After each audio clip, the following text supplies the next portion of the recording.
Hi there. Welcome to the fifth episode and final episode in the Speak Out series I've been doing about Asian American racism and how that has been occurring over the past year specifically.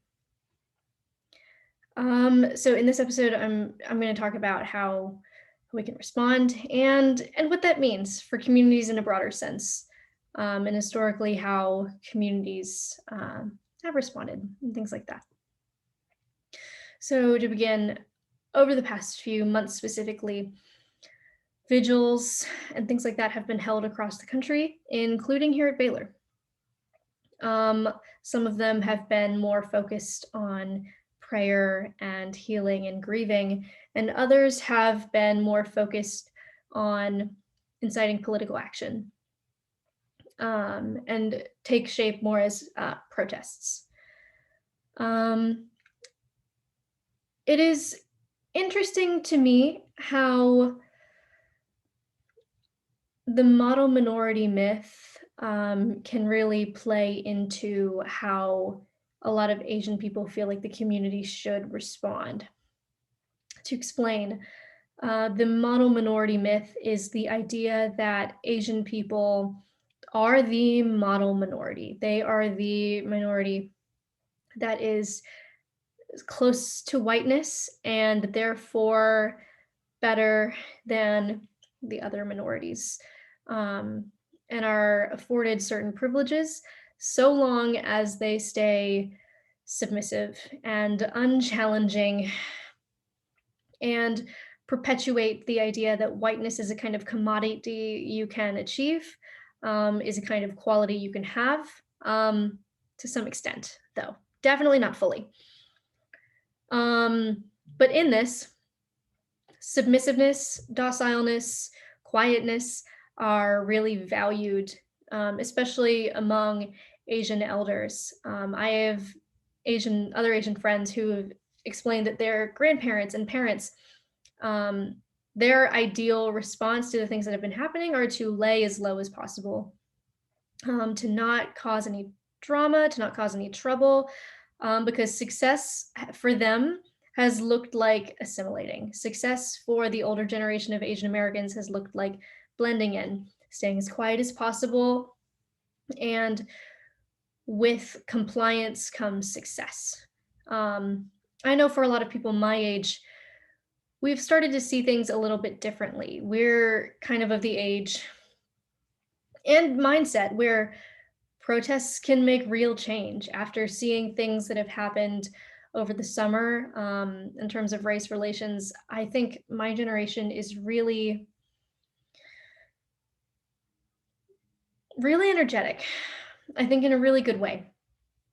We bring, I guess, a new fire. So I don't know if it's a good thing or a better thing to take things as they come. I I don't have a lot of experience in this, but I know that in my heart, I really would like to be as active as possible in fighting these kinds of instances and providing protection for people who are victims of hate crimes, and as well as protecting vulnerable communities. The Stop AAPI, which stands for Asian American Pacific Islanders, so Stop AAPI Hate Group, has been going since about March of 2020, and they have collected data on hate and harassment instances against Asian Americans and Pacific Islanders. And there have been about 3,800 incidents between March 19th and February 28th alone. As I said earlier, there have been many different ideas coming from the Asian community as to how we should respond to these attacks and rising hate crimes. Some people believe we should lay low. In San Francisco, Max Long, a shop owner, was extremely disturbed by these attacks on Asian residents, and he founded a group called the San Francisco Peace Collective. And they're a group that patrols Asian neighborhoods and hands out whistles and Chinese language pamphlets to older residents, explaining what hate crimes are and how to report them and what to do if you think what's happening. And I feel like those are really interesting responses. Another one, which has been somewhat controversial, would be to increase policing. Considering the things that have happened recently in terms of the police and how they treat racial issues, I personally don't think that would be a great idea, but I honestly don't have a better solution. I know that oftentimes the police are the ones inciting racial violence, which makes me wary and fearful for Asian American communities where there is an increased law enforcement presence. Um, I worry that this would not help the situation. A lot of lawmakers have given speeches and are restarting talks about gun reform in response to the shooting in Atlanta. And there's definitely a call for more protection, although I would like to call out the Democratic Party at the moment. The Democratic Party in the United States runs the executive branch and the legislative branch, both both sections of Congress, the House of Representatives and the Senate. Yet we have seen no substantial legislation against these attacks. There has been no progress despite power, which I do not see as helpful. Honestly, is entirely hypocritical. As a party that it's framed itself on supporting marginalized groups, it really hasn't done much to support marginalized groups, which I find highly disappointing. I think something communities can do is push lawmakers right now, because policy is a huge way to see change happen. Ultimately, I think it's really important to believe survivors of these incidents, and seeking justice is one of the most important things. I think increasing investigative measures and using community impact statements in criminal trials could be helpful as well. The Southern Poverty Law Center actually has a really cool guide called 10 Ways to Fight Hate, a community response guide. And I would like to look through that with you all. I'm going to read it. And I think it's honestly really helpful. There are 10 ways listed. So the first being act, then join forces, then support the victims, speak up, educate yourself, create an alternative, pressure leaders, stay engaged, teach acceptance, and dig deeper. I think a lot of these are relatively self-explanatory. Act has to do with doing something. In the face of hatred, it says apathy will be interpreted as acceptance. So it is really important then to take action rather than just let it happen. So things you can do, you can call people you know, friends, peers, colleagues. Signing petitions can be really important, attending protests, and using whatever skills you have. Everybody's different and they have different different advantages, which I think can be really important in movements like these.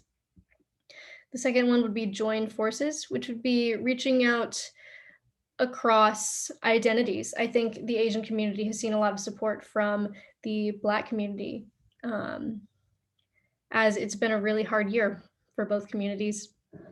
A lot of people can reach out to different schools, civic groups, other things like that to stand against hate. Another one would be to support the victims, especially the vulnerable.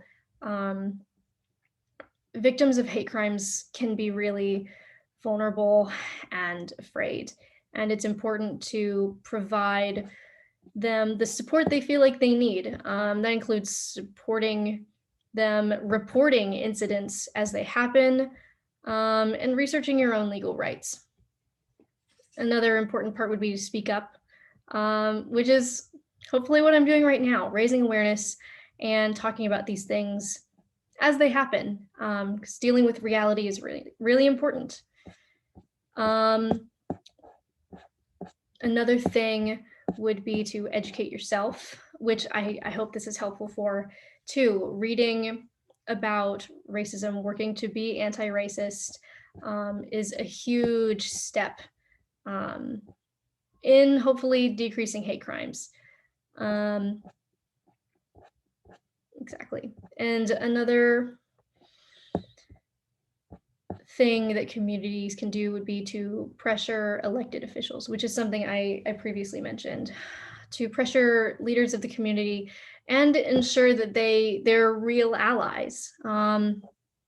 Pressuring people who say they're allies, and ensuring they follow through.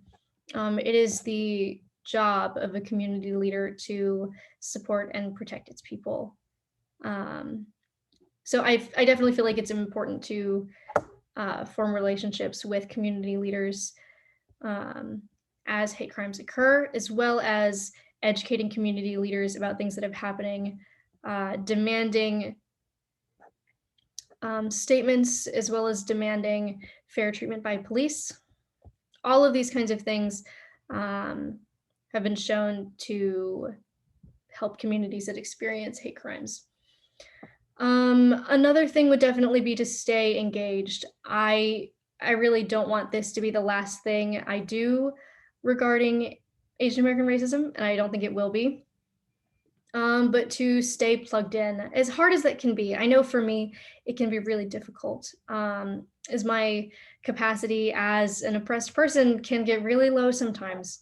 It's hard to watch the subjugation of people who look like you all the time. It's really difficult, but with self-care in mind, staying as plugged in as possible, especially if you're in a more privileged position, um, and it doesn't affect you the way it would say affect me.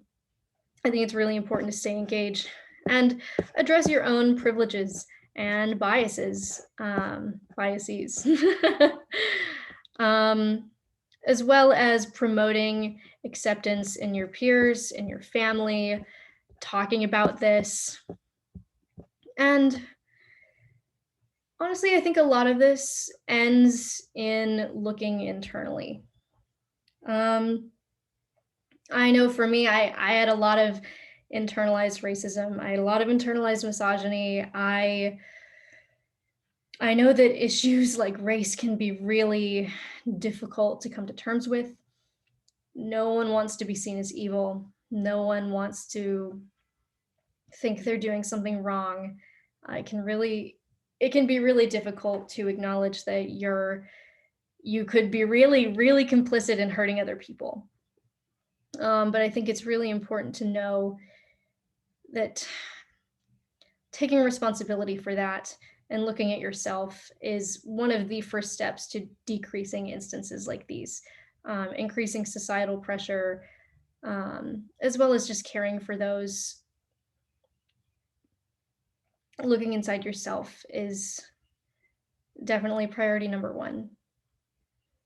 I would like to thank everybody who stuck with me for all of this. I know it was a lot of information, and I certainly think it was really helpful for me to talk through these events, um, especially in an academic setting as well as a personal one. Um, Processing can be difficult, and having outlets for that are different than what you normally do can be really important. And all that to say, there's still a lot of work to be done. And I look forward to healing further and working with other communities and people I care about, um, to make the world a better place. As scary as it is, I am truly hopeful, and I hope you are too. Thank you so much.